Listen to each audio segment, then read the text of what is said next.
Witam w 19. odcinku Biuletynu. Tym razem będzie dużo ciekawiej, bo będzie dużo wstawek o Robercie Bernatowiczu. Nie mogę się powstrzymać, aby o nim nie mówić. Z Robertem Bernatowiczem łączy mnie Emilcin. Zrobiłem już o tym 6 nagrań. I będą kolejne. Wspieram go zaliczkowo również co do Zdanów. Czyli nie śmieję się z tego przypadku, jak inni ufolodzy. Wspieram go również w części faktów dotyczących przypadku nazwanego przeze mnie żartobliwie latający penis z Rendlesham. To nie kpina z tego wydarzenia, ale moje skojarzenie kształtu pojazdu kosmitów. Natomiast różni nas kilka innych spraw. Krytykuję propagowanie przez Roberta Bernatowicza antychrześcijańskiej książki Misja, bo ta książka mnie znieważa jako katolika. Krytykuję go również za jego propagowanie reinkarnacji, bo uważam, że reinkarnacja nie istnieje. Przypominam mu, że reinkarnacja jest sprzeczna z religią katolicką, a on się rzekomo uważa za katolika. Oraz krytykuję Roberta za określanie kosmitów jako buddystów, gdyż jest to po prostu nieprawda. A Robert tym sposobem ludziom nie mającym wiedzy ufologicznej po prostu nawija makaron na uszy. I to są główne przyczyny, dlaczego ciągle myślę o Robercie Bernatowiczu. I ciągle o nim mówię. Są też inne przyczyny, mniej istotne. O wszystkich będzie można usłyszeć na moich nagraniach, więc zachęcam do ich słuchania. A więc w tym odcinku podcastu będzie dużo wstawek o Robercie Bernatowiczu. W zasadzie w całym nagraniu. Prawie co chwilę. Ale dla jasności sytuacji trzeba wyraźnie stwierdzić, że Bernatowicz nie wyznaje religii paranormalnej. On ma swoje, całkiem autorskie wierzenia, chyba unikalne na skalę światową. W ogóle jest konflikt między Robertem Bernatowiczem a religią paranormalną. Bernatowicz nie cierpi słowa paranormalny. Preferuje natomiast sformułowanie niewyjaśniony.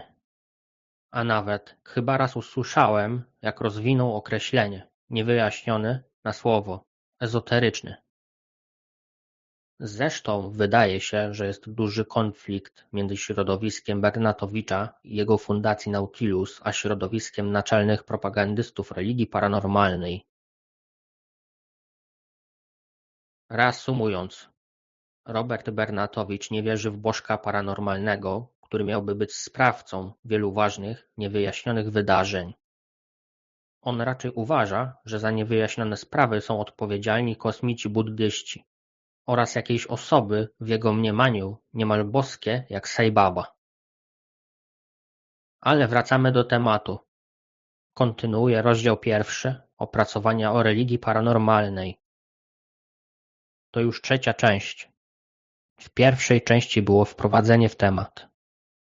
W drugiej części omówiłem pierwszy, ala dogmat tej religii. To nagrania o numerach H17 i H18. Zachęcam do ich odsłuchania. A teraz czas na drugą regułę. To spoiwo ideologiczne spaja paranormalnych wyjątkowo mocno. Drugą ich zasadą, czy też dogmatem albo ulubionym zachowaniem są ataki na chrześcijaństwo, Kościół katolicki, na księży, biskupów, papieży. To również kpiny z religii katolickiej, albo przyzwalanie na to. Nie powiem, że wszyscy kpią, ale jak jedna osoba kpi, to druga milcząco to akceptuje. Ataki na chrześcijaństwo poruszyłem już w poprzedniej części, bo to się nierozerwalnie wiąże z atakami na Pana Boga. W tej części jest to ujęte przez pryzmat ataków na religię katolicką, hierarchów oraz wiernych. W skład tej drugiej zasady wchodzą również wszelkie ataki na objawienia i podważanie ich religijnego charakteru, ale o tym będzie dużo powiedziane w kolejnej, 4. części, czyli w nagraniu H20. Pewnie u wielu paranormalnych źródeł Takiej ich wrogiej wobec katolików postawy można by się doszukiwać w dalekiej przeszłości. Niektórzy paranormalni nawet mówią publicznie, że za młodu zmuszano ich do chodzenia do kościoła. I że oni to bardzo źle znosili. Więc może stąd ten ich uraz do kościoła katolickiego pochodzi. Jednak te, w sumie drobne, urazy osobiste nie tłumaczą nienawiści i pogardy wobec katolików oraz tak silnej awersji do naszego kościoła. Tu musi chodzić o coś więcej. Zacznijmy od ataku na świętych.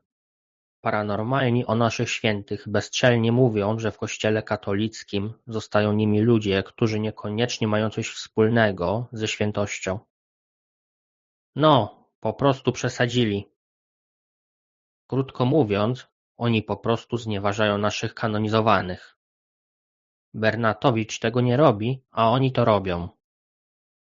Gdyby im przyszło udowodnić to nikczemne twierdzenie, to dopiero by zobaczyli na wskroś swoją kompromitację oraz całkowitą nieznajomość osób wyniesionych do chwały ołtarzy i uznanych oficjalnie przez Kościół katolicki za świętych. Ponieważ święci są oficjalnie uznawani i czczeni przez Kościół jako wzorce wiary i moralności, krytyka lub atak na nich jest nieodłącznie związany z krytyką samej instytucji Kościoła i jej nauczania. Święci są dla nas wzorcami wiary, są elementem tożsamości. Kościół katolicki uważa świętych za swoich orędowników w niebie i wierzy w obcowanie świętych. Oficjalne uznanie kogoś za świętego, czyli kanonizacja, jest uroczystym aktem papieskim, co nadaje ich statusowi autorytetu w Kościele. A więc uderzenie w naszych świętych to uderzenie w nas katolików. Te ich ataki wynikają ze złej woli. O motywach złego postępowania tej części paranormalnych mówiłem w poprzedniej części w nagraniu 18. A teraz będzie trochę o kłamstwie na przykładzie reinkarnacji. Jak wiecie, reinkarnacja to istny konik Roberta Bernatowicza, ale nie o nim będzie teraz mowa. Niektórzy z paranormalnych w celu zdyskredytowania religii katolickiej, a jednocześnie forsowania reinkarnacji posługują się łgarstwem. Otóż szerzą bójdy na resorach, że wcześniej chrześcijanie wierzyli w reinkarnację. Przywołują przy tym przykład gnostyków i katarów, a przecież to nie byli katolicy, ale heretycy. Jest to więc kolejna metoda ataku na Kościół katolicki, kolejna manipulacja, kolejne oszustwo. W tym temacie wszystkim osobom opowiadającym takie bajki rzucił wyzwanie teolog-dogmatyk Artur Wójtowicz, żądając podania dokładnego dowodu na takie twierdzenie. Jak dotychczas nikt się do niego nie zgłosił z argumentacją. Nikt niczego nie położył na stół Artura. Lećmy dalej. Paranormalni prezentują się jako znawcy religii katolickiej. Wywyższają się ponad katolików. Buńczucznie pouczają nas. Ach, jacy to oni są znawcy objawień, Biblii i w ogóle wszystkiego katolickiego. Po prostu prawdziwi eksperci. Ale szukają chyba naiwnych, co się dadzą nabrać na te marne bajeczki. W rzeczywistości prawie nie znają Pisma Świętego. Znają jakiś minimalny ułamek. Po prostu ich wiedza jest bardzo wyrywkowa, wybiórcza. Może jest szersza orientacja historyków z ich grona. Ci mają większą determinację do poszerzania swojej znajomości Biblii i jakieś podstawy historyczne do analizy tekstu. Ale i u nich ta znajomość tematu jest czysto techniczna i wyrywkowa. Wyuczyli się oni z Biblii tylko tego, co im pasuje do okładania pałką katolików, a Biblii po prostu nie rozumieją. Jednak najważniejsze jest ich negatywne podejście do Pisma Świętego. Paranormalni z założenia mają złą wolę co do traktowania Biblii i nie traktują jej jako świętej księgi. Z tego nic dobrego nie wynika. Czego się w takiej sytuacji możemy spodziewać? Chyba tylko nikczemnych zniewag z ich strony. Naczelni ideolodzy paranormalnych traktują Biblię jako dzieło wymyślone, będące plagiatem innych podań i mające na celu manipulację ludźmi. Zalecają innym patrzeć na Biblię bardzo podejrzliwie. Mówią, że Biblia to kompilacja innych przekazów stworzona jako manipulacja w zamiarze opanowania globu przez elitę. Do tego niektórzy z nich nazywają judaizm jachwizmem, aby uderzyć w monoteizm religii abrahamowych. I znowu porównam ich działania do tego, co robi Robert Bernatowicz. Otóż Robert Bernatowicz w oparciu o Pismo Święte i rzekome znaki suszarki zwiastujące rzekomo nadejście jakichś arcyważnych wydarzeń napisał list do papieża. Abstrahując od absurdu tej całej sytuacji, to jednak Robert Bernatowicz nie podważa Pisma Świętego werbalnie. On robi inne, równie złe rzeczy, bo nie traktuje Jezusa Chrystusa jako Syna Bożego, czyli drugiej osoby Trójcy Świętej, ale nazywa Go jakimś awatarem, czyli według mnie znieważa Boga i przyrównuje Jezusa Chrystusa do jakiejś szemranej, współczesnej postaci hinduskiej niejakiego Sai Baby. To po prostu obraża moje uczucia religijne. Czyli niejako Robert podważa dogmat o Trójcy Świętej. Za chwilę mu to jeszcze przypomnę. Jeszcze podam coś ciekawego i lżejszego. W aspekcie znaków suszarkowych zwiastujących nadejście wydarzenia, np. asteroidy, o której będzie dalej, albo nadejścia potężnej istoty. Robert rozważa, kto ma być tą istotą. Zgadnijcie sami, o kogo mu chodzi. Myślę, że chodzi mu o Sai Babę. To by pasowało do jego wierzeń. Co ciekawe, jak go zrozumiałem z wywiadów, Bernatowicz ocenzurował swoją najnowszą książkę z tematu Sai Baby. Podobno nie jest jeszcze gotowy na zwierzenia w tym temacie. Ale wróćmy do jego rozważań o nadejściu istoty.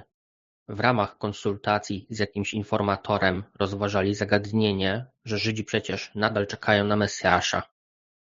Bo według Żydów Jezus Chrystus w opinii tego informatora nie odbudował świątyni, nie zjednoczył Żydów, nie zjednoczył religii, a więc nie był Mesjaszem z punktu widzenia Żydów.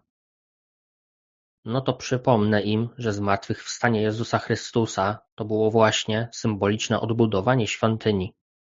W okresie wielkanocnym jest o tym mowa w Kościele.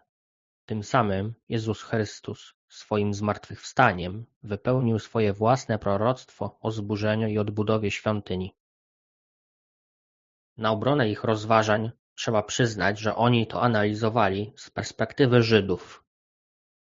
Ale w ich rozważania wkradł się inny błąd. W czasach Jezusa Chrystusa Żydzi nie oczekiwali odbudowy świątyni, ponieważ świątynia jerozolimska stała i funkcjonowała normalnie. Była to ta sama świątynia, którą rozbudowywał Herod Wielki. Herod Wielki rozpoczął monumentalną przebudowę i rozbudowę kompleksu świątynnego około 20 roku przed naszą erą. W czasach Jezusa prace budowlane wciąż trwały i były na zaawansowanym etapie. Zniszczenie nastąpiło później.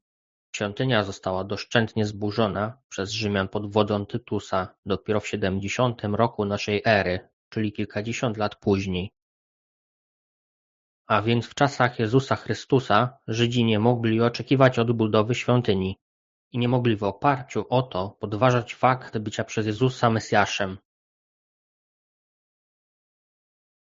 Tymczasem powróćmy do paranormalnych. A więc, jak mówiłem, niektórzy z nich nazywają judaizm jachwizmem.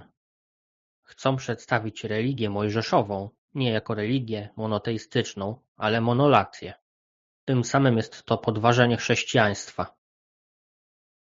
Czyli to wszystko to jest jakaś obsesja obejmująca również judaizm. Niby paranoja sprzeczna ze zdrowym rozsądkiem.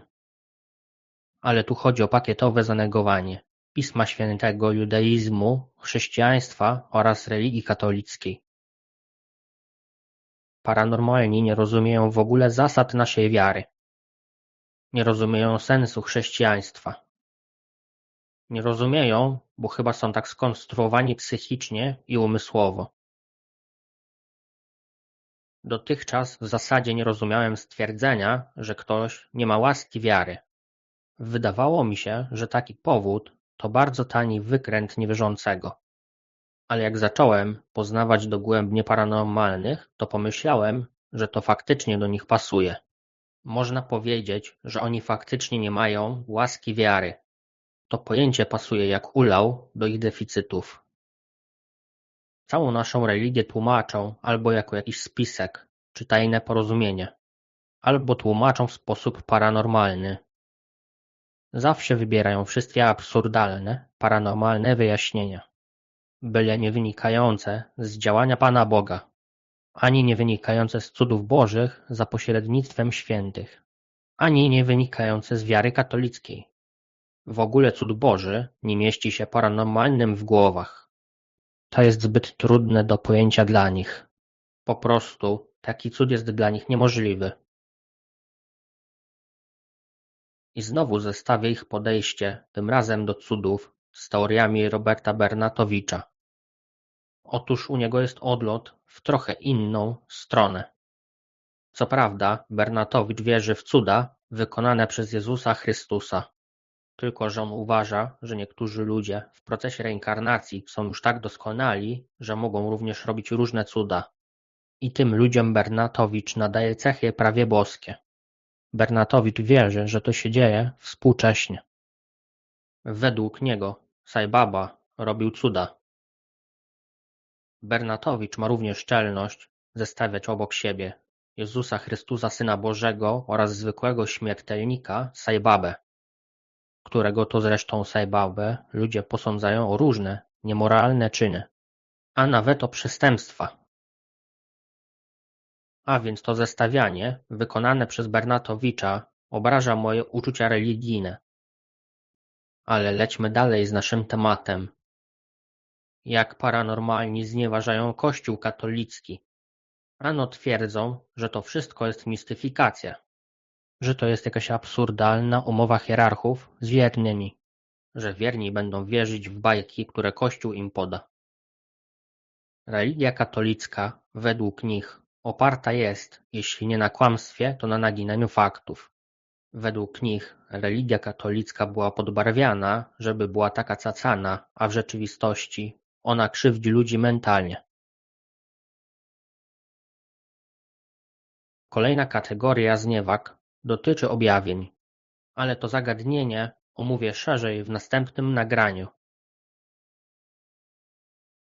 Następna ich paranoja to chorobliwa niechęć do struktur Kościoła katolickiego. Że to, że tamto. Lista zażaleń wobec Kościoła katolickiego nie ma końca, więc trochę ich wymienię. Mówią, że Kościół katolicki prowadzi intensywną propagandę wobec wszystkich ludzi, że jest agresywny, że narzuca swoją wolę biednym ludziskom, że Kościół żeruje na wiernych i że zawłaszcza życie publiczne oraz, że stajemy się katolickim Iranem. Mówią, że z powodu Kościoła katolickiego państwa afrykańskie się zadłużają, aby budować ogromne kościoły. Że Kościół odszedł od tego, co mówili prorocy. Że zajmuje się tylko pozyskiwaniem mamony, a na duchowość nie ma już miejsca. Teraz będzie kolejna anegdota z peregrinacji Bernatowicza po różnych kanałach. Tym razem śmieszna historia. Pewna kobieta zrobiła aluzję, że prorocy nie chcieli się podejmować zleconego im zadania za wyjątkiem Noego. A Robert też się poświęcił. Czy on się nie czuje takim prorokiem? Tu koleżanka mocno pojechała, bo prorocy dostawali zlecenie od Pana Boga. A jeśli chodzi o Roberta, to częściej słyszę, że on wierzy w jakąś kreację, a co dopiero mówić o kontakcie z Panem Bogiem. W całej tej wypowiedzi kobieta użyła słowa Mesjasz, ale to była jej pomyłka merytoryczna. Bo Noe był prorokiem, więc o proroka jej chodziło. Na to Robert, przez wrodzoną skromność, zaczął odrzucać taką aluzję jako zbyt daleko idącą. Ponadto podkreślił, aby nie używać w jego kontekście określenia Mesjasz, bo ono dotyczy wyższej ligi. Ale powróćmy do duchowości paranormalnych. Warto powiedzieć, że dla paranormalnych, czyli czasem prawie ezoteryków, duchowość to słowo wytrych. Jak ktoś o tym mówi, to trzeba padać przed nim na kolana. To ich mistyczne słowo. Ich koncepcja duchowości jest całkiem diametralnie inna niż u katolików. Katolicy powinni być gotowi na szok poznawczy. Przynajmniej ja byłem w szoku, gdy się dowiedziałem, jak paranormalni, czy ezoterycy, czy Robert Bernatowicz rozumieją duchowość. Te ich koncepcje są skrajnie odmienne od tego, jak my, katolicy, to pojmujemy. Musiało minąć sporo czasu, zanim się oswoiłem z tymi różnymi pomysłami. Paranormalni wywyższają tę ich duchowość ponad religię katolicką. Widzę to tak, w ogólnym zarysie, żeby już nie rozwijać tego tematu teraz bardziej, że duchowość w ich rozumieniu to mieszanina tego, co opisuję w tym opracowaniu, oraz elementów duchowości ezoterycznej. Te sprawy to kolejny duży temat. Podobnie ma się rzecz u Bernatowicza. On też ciągle mówi o odrzucaniu konsumpcjonizmu i zajęciu się duchowością. Jego pojęcie duchowości również jakby dryfuje w stronę ezoteryki, choć nie jest z nią tożsame. Według mojej oceny Bernatowicz stworzył swój autorski system wierzeń. Ten system wiąże elementy ezoterycznej duchowości z pojęciem kosmitów buddystów oraz reinkarnacją w stylu New Age. Wymienię kolejne elementy jego wierzeń. Udział wszystkich ludzi w tak zwanej boskiej grze. Następnie awatary, czyli jakieś istoty niemal boskie. Potem różnorodne i skomplikowane przekazy od kosmitów. Synchroniczność polegająca na sygnałach od kosmitów i osób prawie boskich.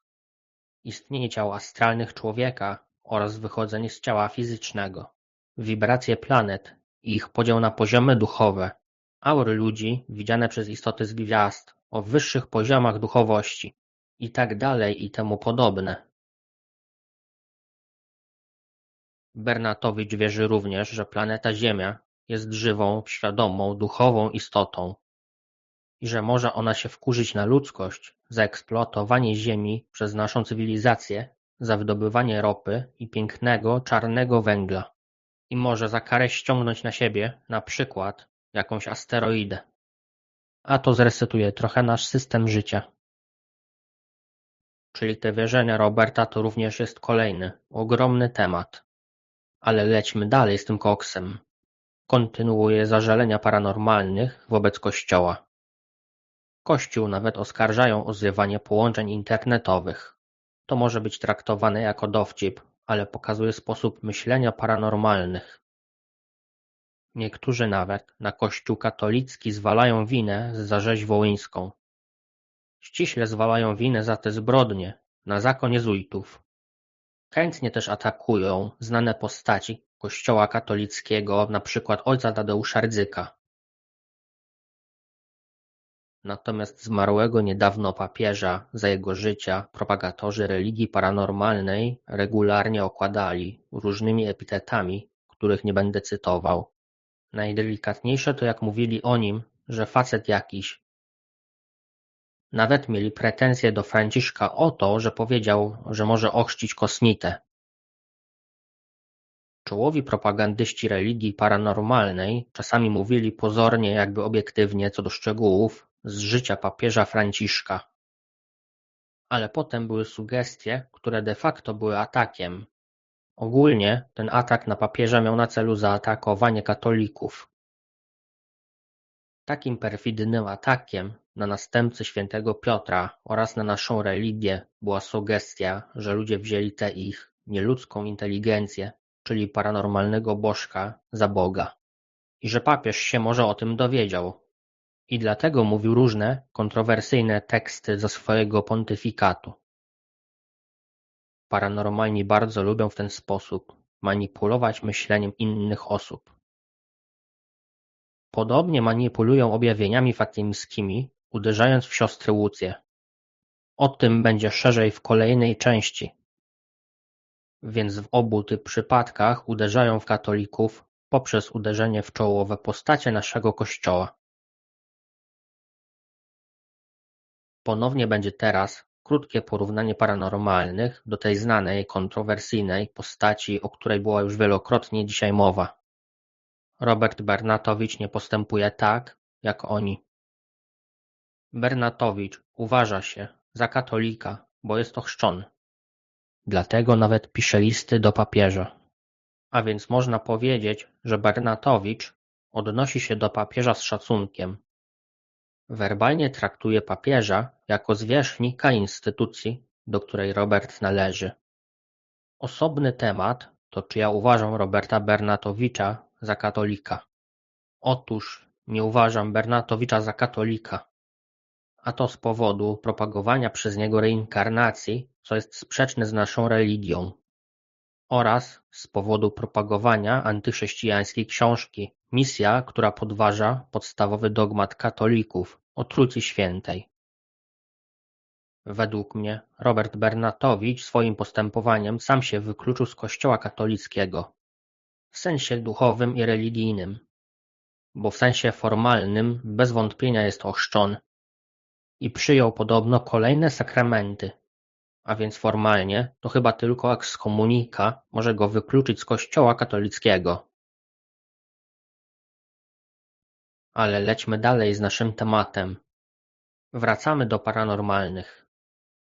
O księżach mówią brzydko, jak skrajna lewica i mętny nurt lewicowo-liberalny.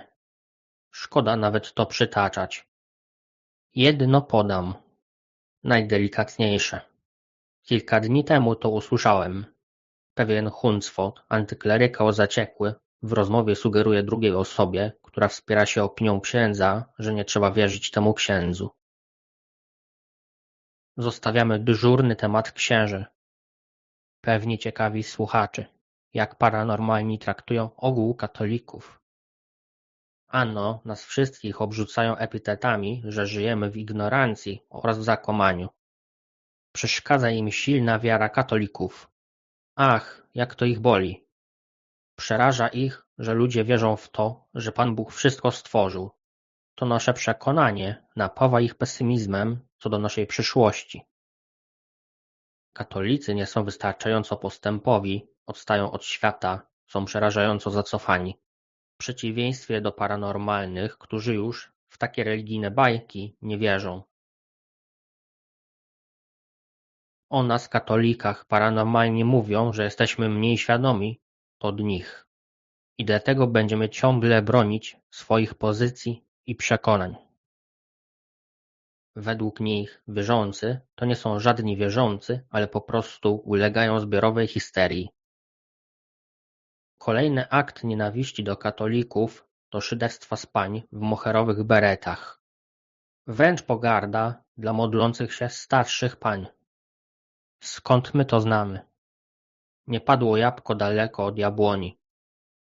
Jeszcze tylko brakuje, żeby zaczęli zabierać babciom dowody osobiste, parafrazując hasło, z jakim pewna partia, lewicowo-liberalna, szła do wyborów. Nikczemnie rżą, mówiąc o takiej religijności starszych pań. Twierdzą, że gdyby babcia moherowa zobaczyła pojazd kosmitów, to by mu postawiła kapliczkę. Inny przykład niegodziwej pogardy wobec katolików, zgodnej z mętnym głównym nurtem lewicowo-liberalnym, to stwierdzenie, że katolicy regularnie i systemowo biją swoje żony. Tak, takie podłe słowa padają z ust niektórych paranormalnych. No więc ponownie Bernatowicz pod względem ataku na katolików wypada lepiej od paranormalnych. Bernatowicz nas nie atakuje. On tylko albo raczej aż podważa naszą religię, tą swoją reinkarnacją, tą marną książką science fiction o tytule Misja oraz tym ubliżaniem Bogu od awatarów. Lecimy dalej za paranormalnymi. Jakie są kolejne oskarżenia wobec nas katolików? Obwiniają Kościół katolicki, że stawiał świątynię w Świętych Gajach, a więc Kościół ukradł im te wspaniałe, pogańskie gaje. Zawłaszczył pogańskie miejsca kultu i postawił wszędzie kapliczki, kaplice. Tak mówią. Te ich pogańskie, święte miejsca są postrzegane przez nich jako miejsca kultu religii paranormalnej. Są miejscem występowania zjawisk paranormalnych. Według nich Kościół katolicki po chrzcie Polski dokonał Holokaustu na ich korzeniach, ich wierzeniach. Ocenzurował ową mitologię słowiańską. Żalą się, że walec chrześcijański wyrugował tę mitologię prawie całkowicie. Tu warto wspomnieć, że jeden paranormalny wierzy w Wali Górę i wyrwi dęba, tak samo jak w biblijnego Goliata. Pełny symetryzm jest u niego. W ogóle oni się fascynują pogaństwem, pogańskimi wierzeniami, mitologiami i kultami. Mają szczególny sentyment do pogańskich świąt. To jest element ich wierzeń. Jakby tego wszystkiego było mało, Kościół katolicki ochrzcił ich pogańskie święta. Na przykład Boże Narodzenie zabrało im pogańskie święto Szczodrych Godów. Jednocześnie drwią z naszych świątyń, z kapliczek. Drwią również z konkretnych kościołów, na przykład z naszej świątyni Opatrzności Bożej. Dla symetrii warto stwierdzić, że Bernatowicz zarzuca Kościołowi, iż niedostatecznie uświadamia ludziom fakt bycia istotami nieśmiertelnymi. Że powinien mówić tak, aby ludzie to wiedzieli, a nie w to wierzyli. Tak jak Robert to robi. I podobno dzięki czemu ludziom jest łatwiej na przykład umierać. Moje zdanie jest takie, że tym ludziom jest lżej nie z powodu myśli o nieśmiertelności, ale z powodu New Age'owej koncepcji reinkarnacji, która mami człowieka kolejnym życiem fizycznym na Ziemi. Kontynuujemy relacje paranormalnych z katolikami. We mniemaniu propagandystów religii paranormalnej oni są prawdziwymi bohaterami, ratującymi ludzkość przed brzydkim kościołem katolickim. Jak pewien sławny youtuber ateista. Na deser tych oskarżeń powiem, że niektórzy z nich mówią, że chcą obalić Kościół katolicki, bo on ich zniewala. Podobno ich wykorzystuje. Rzekomo eksploatuje możliwości paranormalnych. Nawiasem mówiąc, ciekaw jestem tylko, jak ich wykorzystuje, jeśli oni do Kościoła katolickiego nie należą. Po tych nikczemnych atakach na Kościół katolicki stwierdzają, że w zasadzie to oni nie chcą za bardzo atakować Kościoła. W tej sytuacji nie chcę nawet wyobrażać sobie, jakby nas atakowali, gdyby robili to bardziej. Co by się z nami działo, gdyby mieli takie możliwości i chęci? To by była bardzo katastroficzna wizja. A jak Bernatowicz wypada w świetle tych ataków, które przedstawiłem? Otóż on nie atakuje nas tak bezpośrednio. Coś tam zarzuca Kościołowi, delikatnie, jak wcześniej mówiłem, ale nie oskarża Kościoła. Co najwyżej kopie pod nim przysłowiowe dołki i bardzo lekceważąco się wyraża o naszych dogmatach. Na przykład kpi sobie z naszej wiary w sąd ostateczny i niebo. Zwracałem mu uwagę, aby tak nie robił.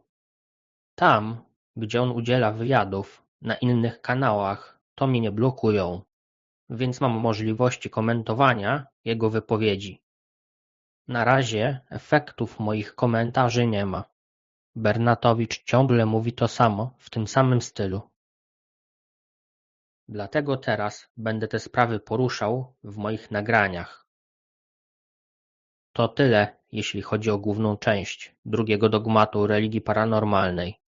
Dopełnieniem opisu ich drugiej doktryny będzie nagranie #20, w którym omówię sprawę ataku na objawienia religijne. Nie zapominajcie o innych moich nagraniach. Dla ułatwienia słuchaczy gromadzę je na 4 playlistach 00, 00U, 00A oraz 00M. Tak więc Można sobie taką playlistę zapuścić i oddać się innym zajęciom.